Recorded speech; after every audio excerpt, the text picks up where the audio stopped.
சில ஊர்ல போய் சொல்றாங்க, காசிக்கு போகணும்னா 60 வயசுல போகணும், 55 வயசுல போகணும் அப்படிங்கிறாங்க. ஏன்பா காசிக்கு 55 வயசுல 60 வயசுல போனா, வாழ்ந்து முடிச்சவன் தான் காசிக்கு போகணும், வாழ்ந்துகிட்டு இருக்கவன் காசிக்கு போக கூடாதுங்கிறான். ஆனா காசியோட தலைவரலாம் இருக்கட்டுமா, ஒரு மனிதனுடைய சாபத்தை தீர்க்கிற இடம் காசி. ஒரு மனிதனுடைய இறந்து போன அந்த ஆன்மாவுக்கு ஆன்ம விடுதலை இடத்துக்கு கொடுக்கிற இடம் காசி. ஒரு மனிதனை புதுப்பிக்கிற இடம் காசி.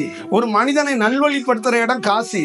ஒரு மனிதன் காசிக்கு போனானா அவனே புதுப்பிக்கப்படுகிறான்னு அர்த்தம். ஒரு மனிதனை புதுப்பிக்கிற இடத்துல போய் போகாதறாங்கிறான். 65 வயசுல நீ புதுப்பிச்சுக்கலாம், இங்கேயே உங்க வீட்டுல தயிர் சாதத்தை லெமன் சாதத்தை சாப்பிட்டுட்டு இங்கேயே வாழ்ந்து மனிதனோடைய சுத்து கொண்டு வாழ்க்கையை கழித்து விட்டு கடைசி காலத்துல போலாம். இப்பயே போயிடாது, அவசரப்பட்டு பாவம் போயிடும் அப்படின்னு வீட்டுல உள்ளவங்க எல்லாம் தடுத்துறாங்க. போயிடாதரா மகனே, நம்ம கிட்ட ஏற்கனவே உங்க அப்பா 25 சாபத்தை வாங்கிட்டு இருந்தாரு, நீ பிறக்கும் போது 50 சாபத்தை வாங்கிட்டு இருக்க. சாபத்தை எல்லாம் நம்ம போக்க கூடாதரா, சாபத்தை வச்சுக்கிட்டே இருந்தாதான் நம்ம குலம் வளரும். காசி பக்கம் போயிடாத, சாபத்தை அவன் சிவபெருமான் வாங்கிக்குவான். அந்த பக்கம் போயிடாத, 65 வயசுல போய் தான் நம்ம எல்லா வேலையும் முடிச்சுட்டு சாபத்தை அங்க கொடுக்கணும். சிவபெருமான் அங்க உட்காந்துருப்பார், அவர் கையில கொடுத்துட்டு ஓடியாந்துடலாம் அப்படிங்கிறான். இது என்னப்பா நாய்? சாபம் தீரலன்னா ஒரு மனிதன் எப்படி மாறுவான் சொல்லுங்க? சாவம்னா எப்படிங்க அப்படின்னா, தனக்காக வாழ்ந்தா அதுவே சாபம் தான், பிறருக்காக வாழ்ந்தா அது ஞானம். பிறருக்காக எப்படி வாழ்றது? சேவை செய்யறது கிடையாதுங்க. ஞானிகள் என்பது என்ன? தனக்கு திருவாசகத்தை எழுதி படிச்சுக்கல, ஊரே படிச்சுச்சு பாருங்க, அதுதான் சேவை. நான் கண்டேன் என் தலைவனை, நான் அழுதேன், ஆகா குதிரைய வாங்கிக்கிட்டு இப்படி மந்திரியாகி போயிடக்கூடிய என்ன வான் கலக்க வைத்தான் ஒருத்தன். இப்படியே இருந்தா எங்க வீட்டுல கூட்டிட்டு போய் 10 விறகு கட்டையை அடுக்கி கொளுத்தி இருப்பாங்க. அங்க கும்மி அடிச்சு என்னை மொத்தமா முடிச்சிருப்பாங்க. என் கதைய அழுது என்ன முடிச்சிருப்பாங்க. 4 பேர் தப்படிப்பான், ஒருத்தன் கொல்லி வைப்பான், எல்லாம் முடிச்சிருப்பான். ஆனா அந்த மாணிக்க வாசகன் என்பவனை வான் கலக்க வைப்பதற்கு உதவியாக எது இருந்தது? என்ன இருந்தது? அதுதான் நம்ம அப்ப அந்த மாதிரி ஒரு சூழல்ல இருக்கப்பட்டவன் என்ன பண்ணான்?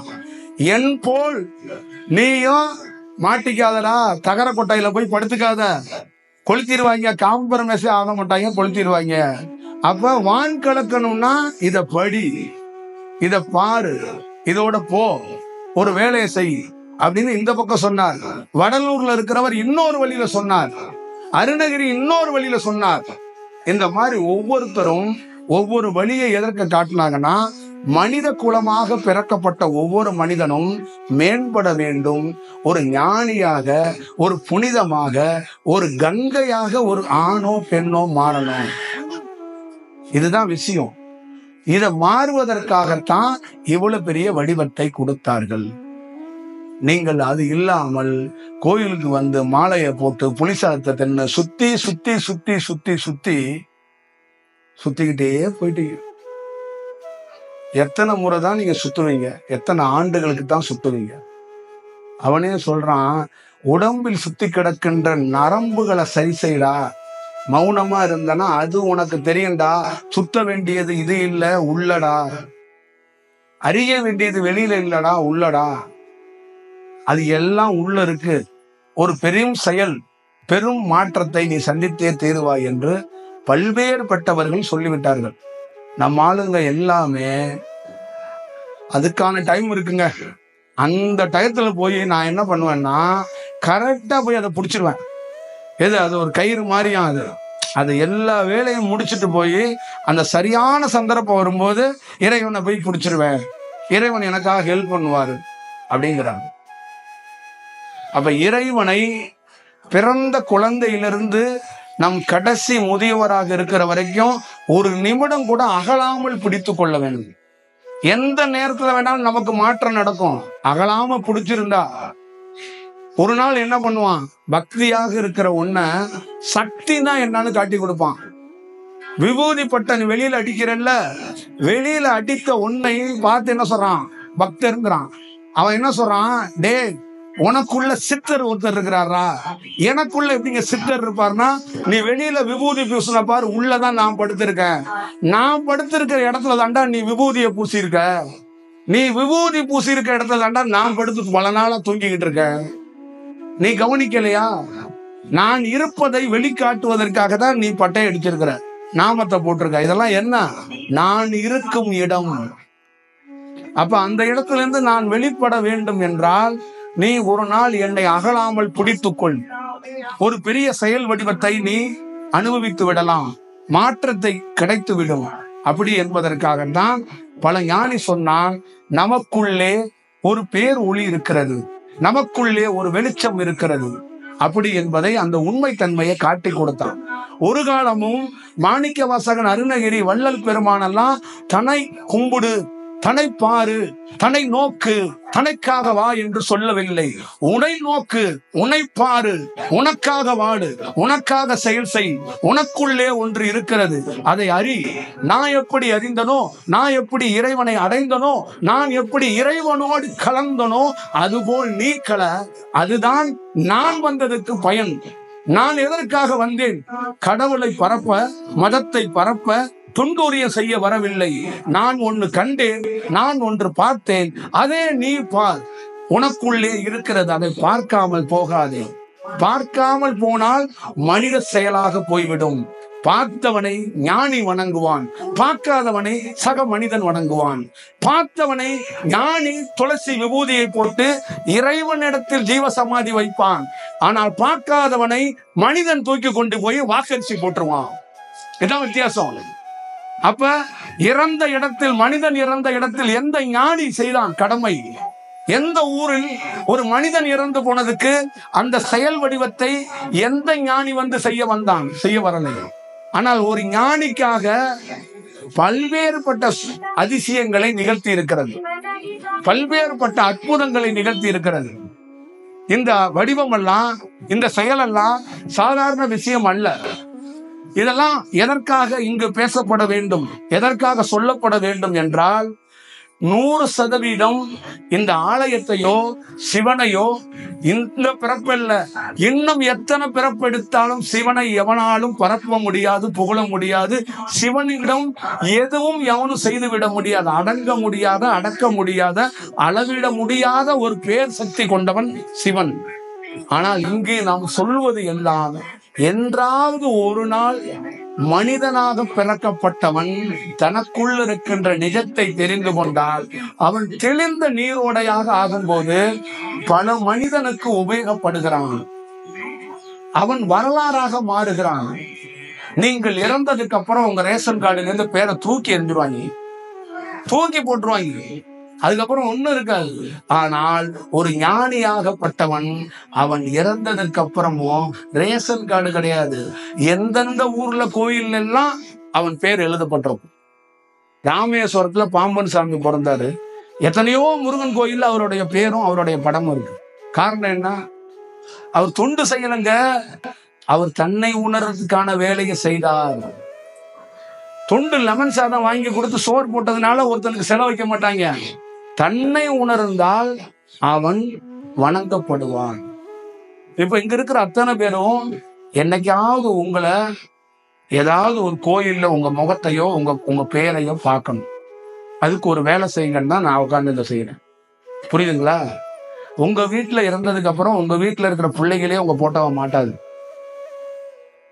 புரியுதுங்களா? மாட்டாங்க. எத்தனை வீட்டுல மாட்டி இருக்காங்கன்னு நீங்க உங்க தாய் தந்தையோ உங்க பாட்டனையோ முப்பாட்டனையோ எத்தனை பேர்த்த மாட்டி வச்சிருக்கீங்க நீங்களே பாருங்க. அப்புறம் எப்படி உங்க தாய் தந்தை மாட்டுவாங்க? மாட்டாங்க.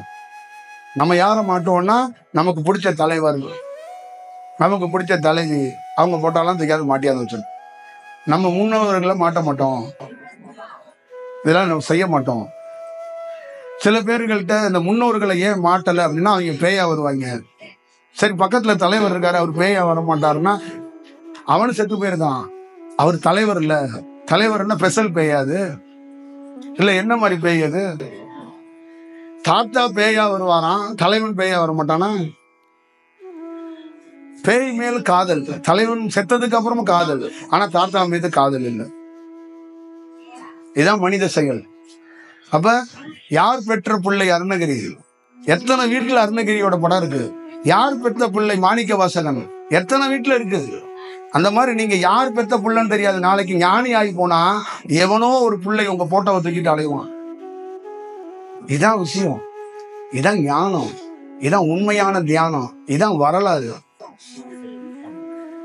நீங்க வரலாறா ஒரு விஷயத்துக்குள்ள ஒவ்வொரு மனிதனும் உருவாக்கப்படணும். நான் இல்லாத ஒன்றை மேலிருந்து வானத்திலிருந்து ஒருத்தர் வருவாரு, ஒண்ணு கொடுப்பாரு, அதை நீங்க வாங்கிக்கிட்டு ஏதாவது ஆயிருங்கன்னு சொல்லல. உன் உடலுக்குள்ளே ஒளி இருக்குங்கிறத உலகத்துல இருக்கிற எல்லா ஞானியும் சொல்லிட்டு போயிட்டான். உனக்குள்ள இருக்கிறத அதை மேம்படுத்துன்னு தான் நான் சொல்றேன். இல்லாத ஒன்றை மேலிருந்து வானத்திலிருந்து நட்சத்திரத்தை கைட்டு கட்டி இல்லைன்னு நான் சொல்லல. அங்கேயே பார்த்துக்கிட்டு இருக்க நிலா கீழே இறங்கி உனக்கு சோறு கொடுக்கணும்னு நான் சொல்லல. சின்ன வயசுல நிலாவை பார்த்து சோறு ஊட்டின கதையை நான் ஒன்றும் கற்பனையில சொல்லல. உனக்குள் இருப்பதை நீ உணர தொடங்கினா அங்க பல்வேறுபட்ட மாற்றங்களை நீ சந்திக்கிற. உன் படிப்பு ரெகுலர் படிப்பு மாறி போயிடும், உன்னுடைய ரெகுலர் வாழ்க்கை மாறி போயிடும், நீ பார்க்கிற கண்ணோட்டங்கள் காட்சிகள் எல்லாம் மாறி போயிடும், உன்னுடைய தாட் ப்ராசஸே மாறி போயிடும். இவ்வளவுதான் விஷயம். அப்ப நீ அங்க வேற ஒரு தன்மைக்குள்ள மாறி போய் விடுவாய். இதற்காகத்தான் இந்த செயல் வடிவத்தை சொல்கிறது. இப்ப இந்த வடிவத்தை முன்னிறுத்தி தான் ஒரு ஞானவான்களாக மக்கள் மாறப்பட வேண்டும். மக்களுக்குள்ள இருக்கின்ற உடலுக்குள்ள இருக்கின்ற அந்த அற்புதத்தை ஒரு ஆணோ பெண்ணோ தெரிந்து கொள்ள வேண்டும். அப்படிங்கிறதுக்காகத்தான் ஞானிகள் தோன்றினாங்க, எழுதினாங்க, கோயில் கட்டினாங்க. கோயில் கட்டி இது குறை தீர்க்கிற மடம் கிடையாது. வாங்க, என்னென்ன இருக்கு உங்க பிரச்சனை? வைக்க வழியா? ஓகே. வீடு கட்டுறது காசு? ஓகே. வேற இது என்ன குறை தீர்க்கிற மடமா? ஒரு மனிதனை மொற்றமாக புதுப்பிக்கிற இடங்க இது.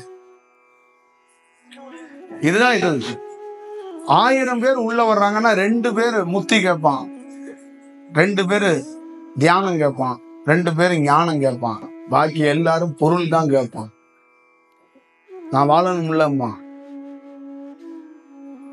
ஆனால் அந்த வாழ்க்கையை அதை தானாக இயல்பாக பண்ணிவிட முடியும்.